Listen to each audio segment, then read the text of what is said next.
Okay, let's run a fact check on all of the wealth money making that Mark Carney claims he's going to make for Canadians. Let's run through this. Let's listen to what he says and then see what the reality is. We are in the early days of creating a sovereign wealth fund. Fact check. He's creating a sovereign wealth fund? No, he's creating a sovereign debt fund. He's borrowing 25 billion taxpayer dollars to start this fund up. That's going to cost every family in Canada about $1,500 a year. When he says a sovereign wealth fund, he's trying to put the label that Norway has, who actually makes money from their oil, and they make that fund with surplus. He's digging a hole with debt for you, your family, and your kids. He wants to put a little marketing spin on it, the Canada Strong Fund. Oh, that sounds patriotic and good, but it's not. It's mislabeling, it's false advertising. Most of these funds that get started up by Canada, they all end up performing poorly or middling. None of them make a ton of money. Now, we're not short of capital in this country. We're not short, as I mentioned earlier, of capital that wants to come in and invest in this country. We're not short of capital investment, he says. Over $1 trillion has left Canada over the last 10 years. Nobody is putting tons of money into Canada. Why? Because of his government, his regulations, his political interference. Is just too much uncertainty to put the money in. And how does he want to help them with that uncertainty? He wants to use pension money to help soak up some of the risk for the private money. Yeah, we've seen this one before, right? Socialize the losses, privatize the profits. We are going to create a tremendous amount of wealth in this country through these nation-building projects.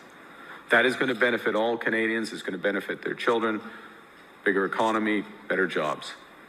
But we also think that Canadians should have a direct access to the wealth that's created. So when those ports get built, when that energy infrastructure gets built, when that critical mineral mine gets built, Canadians, more specifically, take a slice alongside the private sector. Oh, Canadians should have direct access to the wealth he's going to create. Maybe it goes something like this. Hey, honey, I'm going to take out a new credit card, and I'm going to run up about $35,000 worth of debt. I'm going to buy golf clubs. I'm going to join a good golf club where I can play golf all the time, and I'm going to take lessons. I'm going to play for a couple of years.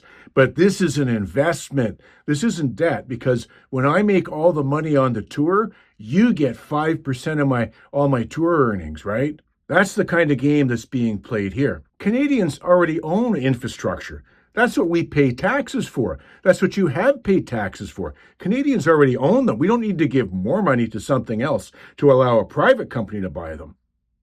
Now, the best part is his energy infrastructure, right? We all know what energy is code word for, right? Oh, yeah, but how's the energy infrastructure going to do when it's decarbonized, regulated, permitted, and just a mess? Nobody's putting money into that in Canada right now. So thanks for the offer, Mark. But the stock market's open with a lot of better deals. The new Canada Strong Fund will invest in major ambitious Canadian projects across energy, infrastructure, mining, agriculture, technology, data centers, right alongside private investors. And so for the first time in our history, Canadians will benefit directly from those economic returns. True wealth is created by getting the government the heck out of the way. Let free markets work. Let people work with little regulations, with low taxes, with political certainty about what it is you're going to do with the laws and the rules and the policies. You know, crazy things like just cutting off the U.S. because you don't like them, Mark. Who wants to invest in a country like that? Get out of the way. Let the free markets reign. When is that going to happen in Canada? If you like this information, follow, subscribe. This is Ross McLean for the McLean Chronicles.